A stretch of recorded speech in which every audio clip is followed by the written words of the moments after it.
네, 그럼 지금부터는 여야 의원들과 이야기를 나눠보겠습니다. 민주당 김우영 의원, 국민의힘 서지영 의원 나와 계십니다. 안녕하세요. 네, 안녕하십니까. 안녕하십니까.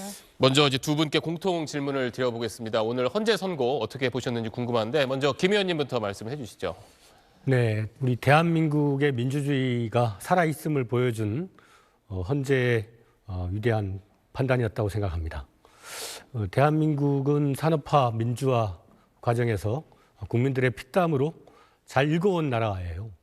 그런데 이 공든탑이 무너질 뻔했습니다. 국민으로부터 권한을 위임받은 대통령이 국민을 향해서 군대를 동원한 있을 수 없는 일이 일어났지만 123일 동안 우리 국민들은 절제력을 가지고 또 헌재의 법률적 판단을 믿고 기다려준 것에 대해서 깊이 감사를 드리고 하루속히 이 위기를 극복해서 대한민국의 공동체가 다시금 성장과 발전으로 나아갈 수 있기를 기대합니다. 네, 알겠습니다. 이어서 서 의원님도 말씀해 주시죠. 네, 국민의힘은 너무나도 참담한 심정입니다. 그리고 너무나도 아쉬움이 큽니다. 그럼에도 불구하고 헌재의 판단을 존중합니다. 그렇지만 집권 여당으로서 저희가 충분히 큰 책임을 통감하고 있고 국민 여러분께 너무나도 송구스럽다는 말씀을 드리겠습니다. 그럼에도 불구하고 탄핵 심판 과정에서의 아쉬운 점들 그리고 절차적 문제 이런 것들에 대해서 국민들께서 다 지켜보셨고 아쉬움이 크지만 또 다시 일어서서 저희가 뚜벅뚜벅 앞으로 나아가기 위해 또 함께 노력해 나가도록 하겠습니다. 네, 이제 헌재 결정이 나온 만큼 또 이제 관심은 다음 대선인데 지금 공통 질문을 하나 더 드리면 이제 2달 안에 치러져야 할 다음 대선 좀 어떻게 준비를 하실지도 궁금합니다. 이번엔 좀 서 의원님부터 말씀을 해주시죠.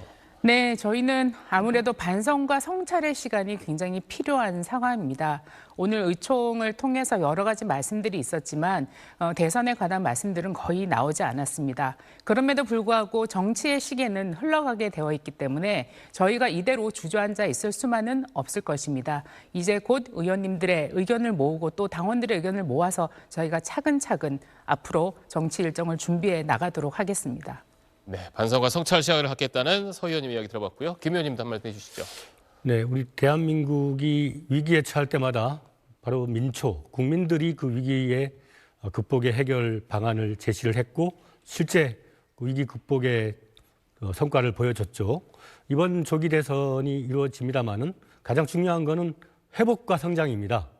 네, 이 무너진 대한민국의 헌정 체제를 하루속히 정상적으로 수습하고 또 국민들의 민생에 전념할 수 있도록 또 대한민국이 성장의 미래로 나아갈 수 있도록 그렇게 비전을 제시하는 것, 그것이 매우 중요한 과제인 것 같습니다.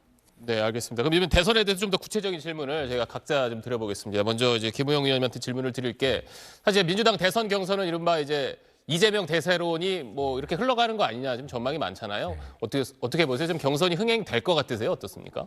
지금 이제 뭐 흥행 여부를 따질 만큼 한가한 상황은 아닌 것 같습니다.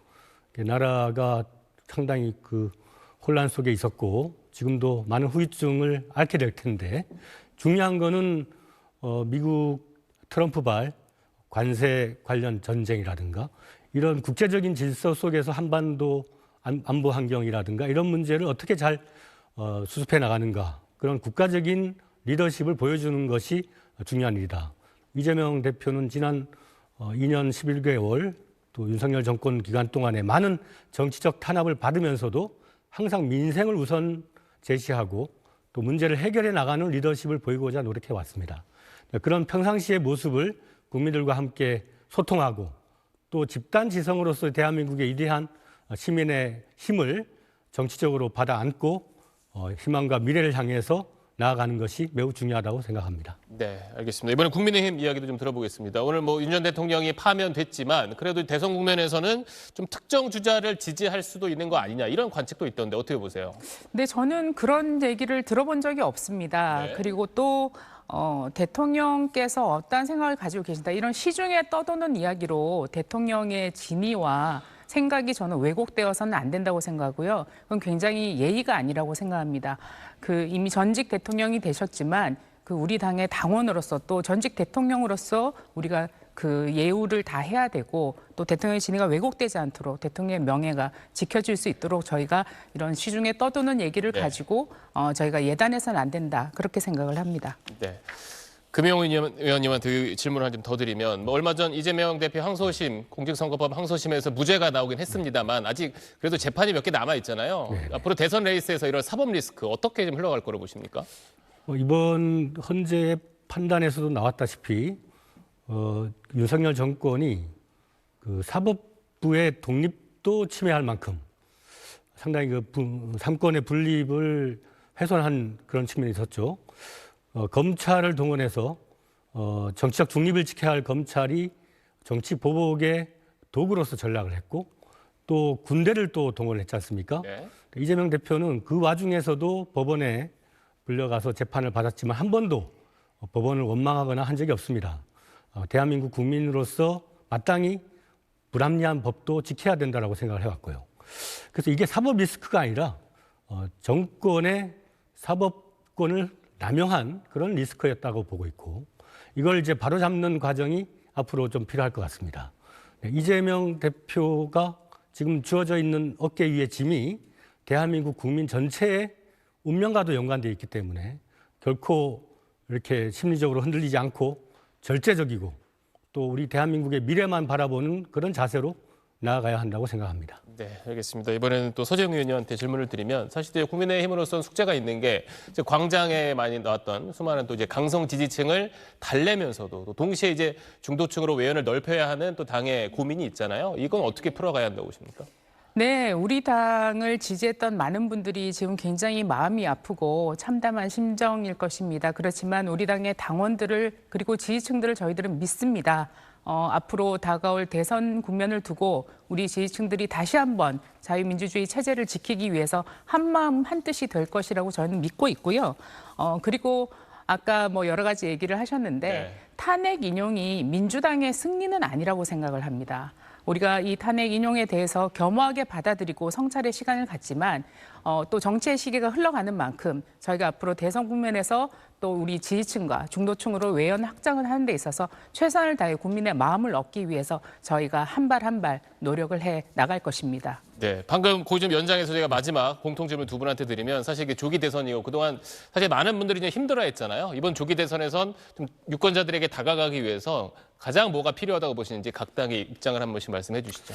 네, 현대 사회는 가뜩이나 이제 불확실성이 깊고 또 복잡하고 문제 해결이 상당히 어려운 사회인데 정치가 그걸 좀 더 빨리 제대로 해결하는 방향으로 좀 실용적인 문제를 중심으로 나아가야 됩니다. 그런데 지금까지 보면 너무도 이념 또 무슨 반국가 체제 어떻게 얘기하고 국민의 한 편을 적으로 돌리는 방식으로 그렇게 정치를 해서는 안 됩니다. 국민의힘도 내란에 동조했던 행위 1호 당원에 대한 내란죄에 대해서 제대로 적절하게 규제하지 않았던 그런 거에 대해서는 좀 제대로 성찰을 하시고 좀 국민들만 바라보면서 좀 거듭났으면 좋겠습니다. 네, 알겠습니다. 국민의힘도 말씀해 주시죠.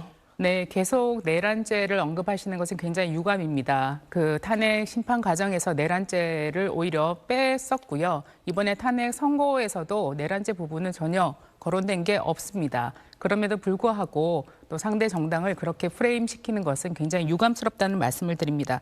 그리고 이제 곧 대선이 다가올 텐데요. 저희가 성찰과 반성을 통해서 다시 거듭나는 모습을 국민들에게 보여드릴 겁니다. 그리고 우리 당의 또 많은 분들이 또 앞으로 목소리를 내시면서 다시 국민들의 마음을 얻기 위해 저희가 노력을 해나갈 거고요.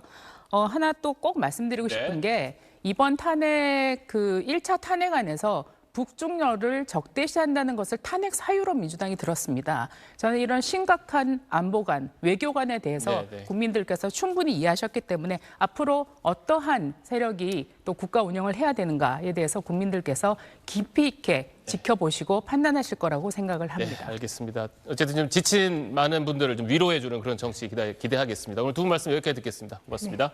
네.